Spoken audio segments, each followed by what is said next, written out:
he vowed. This could not be allowed to happen again. Dark, angry clouds linked together in an attempt to block the rising sun, resulting in grey streaks arched in protest across the sky. The wind gave sound to the eerie sight.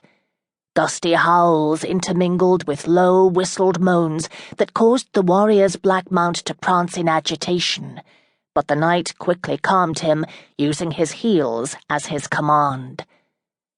He again looked to the sky, saw that the swollen clouds were now directly overhead, and thought that it was as if night would once again descend.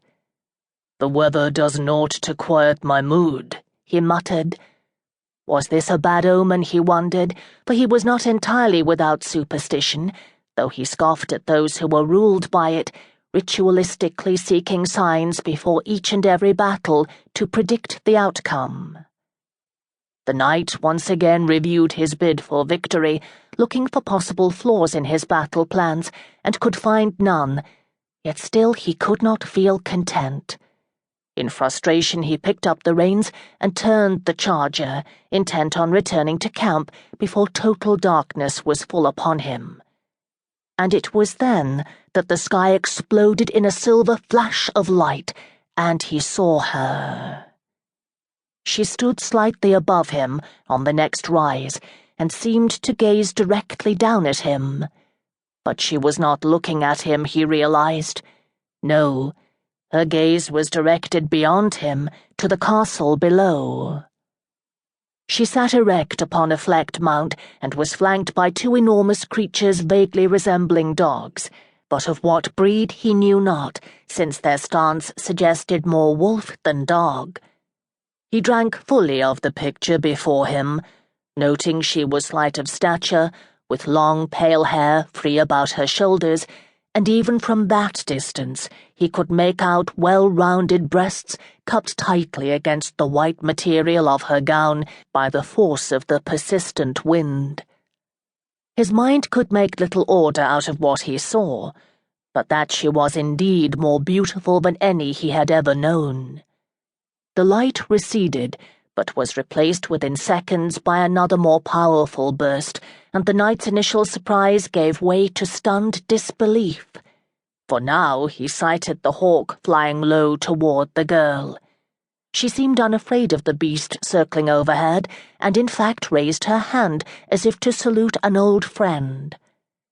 The knight closed his eyes but for a moment, and when he reopened them she was gone.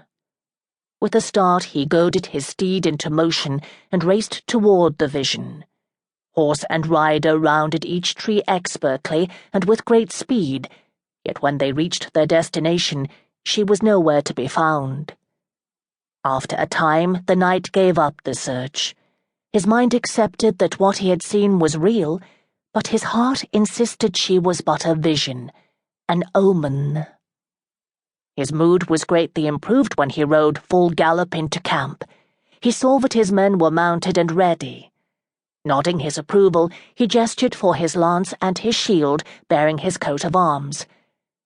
Two servants hurried toward the waiting knight, holding the kite-shaped shield between them in order to share its weight, and when they reached his side, they waited in silence for the warrior to lift it.